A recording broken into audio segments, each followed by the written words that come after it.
Être captivant, c'est pas seulement un don à la naissance, c'est une mécanique. On va voir comment Alexandre Astier fait pour passionner les foules, et comment toi, tu peux l'imiter, même si tu es de nature discrète. Et tu pourras tester la méthode Astier dès ce soir si tu vas jusqu'au bout de la vidéo. Je pourrais écouter Alexandre Astier parler pendant des heures, et je suis loin d'être le seul quand on voit tous les commentaires et même le titre de cette vidéo. Ce qui fait qu'on l'écoute avec des yeux de gamin, émerveillés, c'est qu'il arrive à nous transmettre toute sa passion. Je vois pas pourquoi, à des milliards d'années-lumière, les mecs fabriqueraient des vaisseaux. Je vois pas pourquoi. Une personne passionnée qui déborde d'enthousiasme, ça donne envie de l'écouter. Dans certains podcasts, Alexandre Astier parle pendant 10-15 minutes de programmation, et ça me passionne, alors que ce sujet, je m'en fous complètement le reste du temps. Si tu es timide, discret ou réservé, tu fais probablement exactement l'inverse de ce que fait Alexandre Astier. Ça, c'est une arme que j'avais pas fait exprès. J'ai visé un point, j'ai trouvé des anneaux. Ça, c'était ouf. Simplement parce que tu as peur d'être jugé, que l'autre ne partage pas à 100% ta passion, qu'il se moque de toi, de ton enthousiasme. Alors tu le caches un peu ou beaucoup. Tu en parles de manière si neutre que personne ne te suit réellement dans ton récit. Tu parles de tes passions sans passion, nous passons sur ton son. On est beaucoup à avoir des anecdotes de vie passionnantes à raconter, mais peu de gens savent les rendre captivantes comme Alexandre Astier. Alors ça se fait pas du jour au lendemain, mais plus tu assumes ton enthousiasme, et plus les autres ont envie de t'écouter.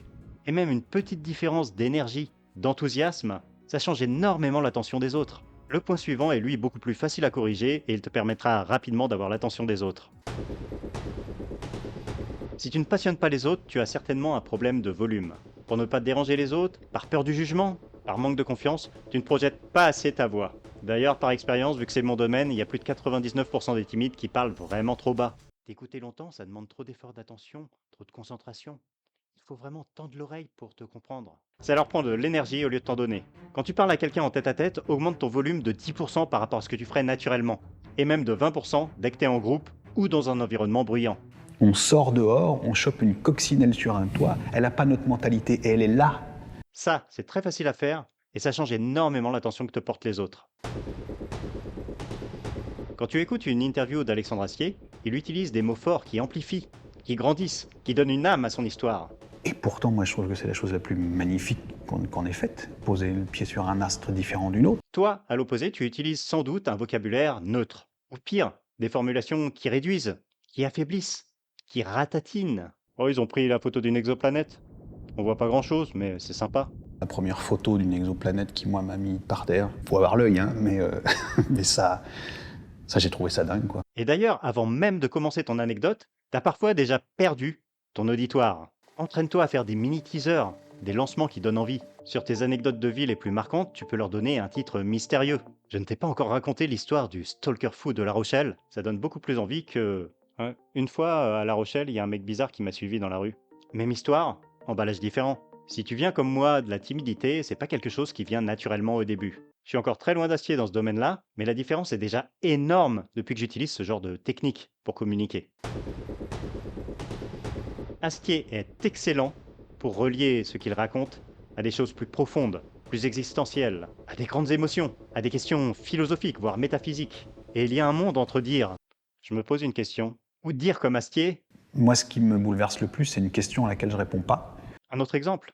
C'est les photons qui ont rebondi du Soleil sur Saturne qui arrivent dans ma face. Avec des mots simples, on ressent l'immensité de l'espace, le côté unique et magique du moment, l'émerveillement qu'il a ressenti. Juste avant de voir la structure simple d'Alexandre Astier pour captiver les autres, il reste un point hyper intéressant qu'il utilise pour nous captiver.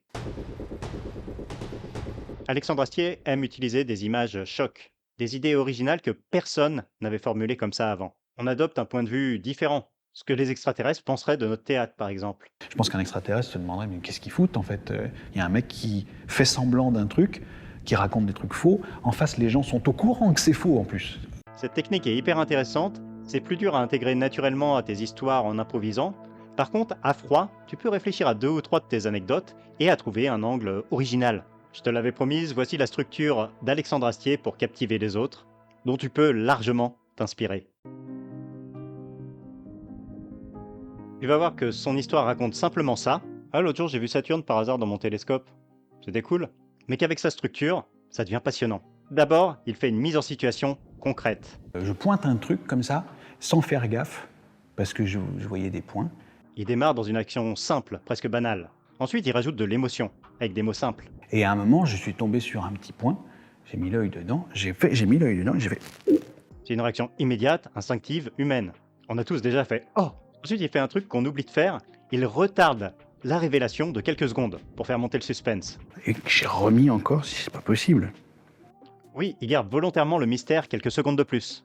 Et s'il y avait des anneaux? Là, pour montrer à quel point c'est extraordinaire, il ajoute un angle inattendu. C'est-à-dire que c'est pas des images dans un magazine, c'est les photons qui ont rebondi du Soleil sur Saturne qui arrivent dans ma face.